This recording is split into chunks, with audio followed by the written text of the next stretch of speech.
अगर आपको लगता है कि स्टेल्थ फाइटर जेट्स को कोई रडार पकड़ नहीं सकता, तो शायद आप गलत हैं।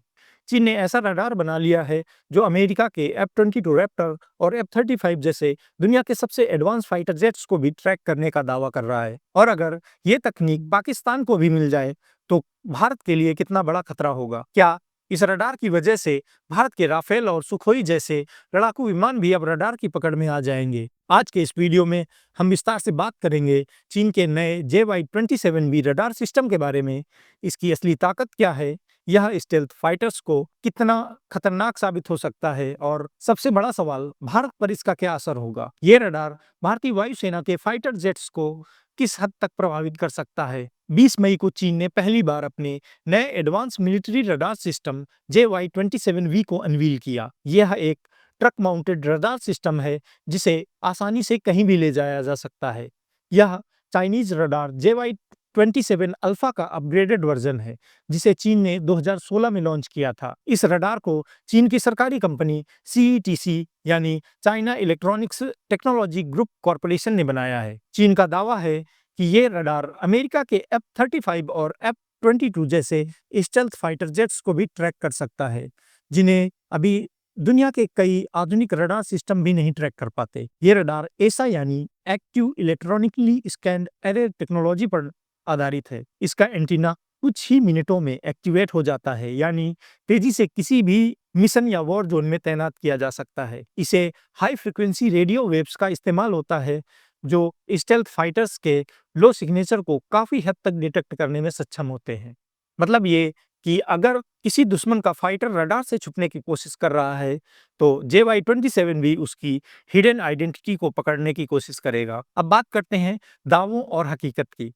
चीन का दावा है कि यह रडार अमेरिकी स्टेल्थ फाइटर जेट्स को भी ट्रैक कर सकता है, लेकिन डिफेंस एक्सपर्ट्स का मानना है कि सिर्फ रडार से प्लेन को देख लेना काफी नहीं है। असल चैलेंज तब आता है जब उस देखे गए टारगेट पर मिसाइल से हमला करना हो। उसके लिए रडार और मिसाइल के बीच सटीक कोऑर्डिनेशन होना चाहिए, यानी ट्रैक करना एक बात है और टारगेट को लॉक करके खत्म करना दूसरी बात। तो अभी यह कहना जल्दबाजी होगी कि JY-27V से स्टेल्थ जेट्स पूरी तरह से खतरे में आ गए हैं। पहले ही चीन ने दक्षिण चीन सागर, तिब्बत और यूनान जैसे संवेदनशील इलाकों में अत्याधुनिक रडार और मिसाइल सिस्टम तैनात किए हैं। यह चीन की सर्विलांस, न्यूक्लियर अटैक रेस्पॉन्स और बॉर्डर डिफेंस कैपेबिलिटीज को मजबूत करता है। सैटेलाइट तस्वीरों और रिपोर्ट्स के अनुसार चीन बड़ी संख्या में मिसाइल साइलो और रडार बेस बना रहा है, खासकर भारत और ताइवान के नजदीक। यानी JY-27V चीन की उस बड़ी परियोजना का हिस्सा है जिसके जरिए वो एक इंटीग्रेटेड एयर डिफेंस नेटवर्क तैयार कर रहा है।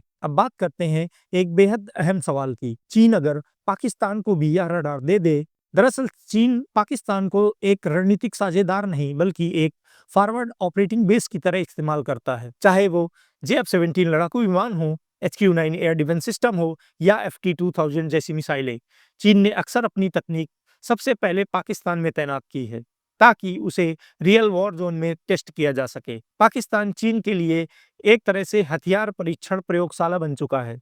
इस रणनीति के तहत अगर आने वाले समय में चीन पाकिस्तान को JY-27V रडार सिस्टम ट्रांसफर भी करता है, तो ये कोई हैरानी वाली बात नहीं होगी। JY-27V एक लंबी दूरी की VHF रडार है जो स्टेल्थ एयरक्राफ्ट को डिटेक्ट करने का दावा करती है। इसे पाकिस्तान जैसे देश में तैनात करना चीन के लिए दो तरफा फायदेमंद साबित हो सकता है। पहला, भारत के खिलाफ निगरानी क्षमता बढ़ाना, और दूसरा, अपनी सैन्य तकनीक को ग्लोबल स्टेज पर प्रमोट करना। लेकिन हमें याद रखना चाहिए, ऑपरेशन सिंदूर में भारत ने पाकिस्तान की चाइनीज एयर डिफेंस सिस्टम और रडार्स को तबाह कर दिया था। यानी सिर्फ तकनीक से लड़ाई नहीं जीती जाती, बल्कि रणनीति, ट्रेनिंग और आत्मनिर्भरता की भी बड़ी भूमिका होती है।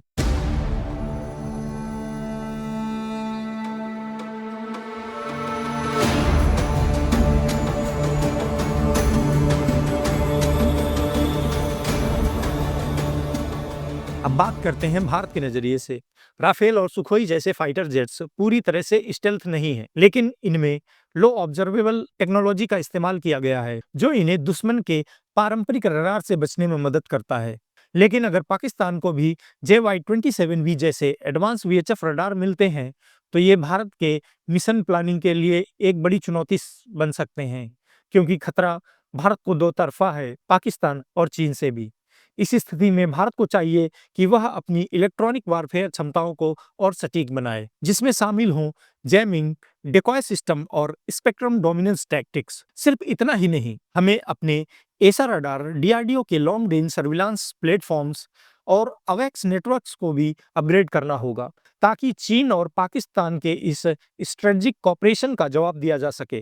क्योंकि आने वाली लड़ाइयाँ सिर्फ हथियारों से नहीं, बल्कि इंफॉर्मेशन, रडार और इलेक्ट्रॉनिक डोमिनेंस से जीते जाएंगी, जो कि इंडियन फोर्सेस ने ऑपरेशन सिंदूर के दौरान प्रूफ भी किया है। एक और बड़ा सवाल उठता है, क्या स्टेल्थ फाइटर्स का युग खत्म हो गया? देखिए, टेक्नोलॉजी कभी भी सटीक नहीं रही। जैसे जैसे स्टेल्थ फाइटर्स बने, वैसे वैसे उनको ट्रैक करने वाले रडार्स भी बनने लगे। लेकिन फाइटर जेट्स का असली दम उनके मिशन एग्जीक्यूशन, इलेक्ट्रॉनिक वारफेयर और पायलट की स्किल्स पर डिपेंड करता है। तो दोस्तों, क्या आपको लगता है कि JY-27V रडार आने वाले दिनों में भारत के लिए नई चुनौती साबित होगा? और क्या भारत को अपने एयर डिफेंस नेटवर्क में कोई बदलाव करने की जरूरत है? अपने विचार कमेंट में जरूर बताएं। अगर आपको ये वीडियो पसंद आया हो तो लाइक करें, शेयर करें और डिफेंस ब्रीफ को सब्सक्राइब करना ना भूलें। मिलते हैं अगले वीडियो में एक नई जानकारी के साथ। जय हिंद।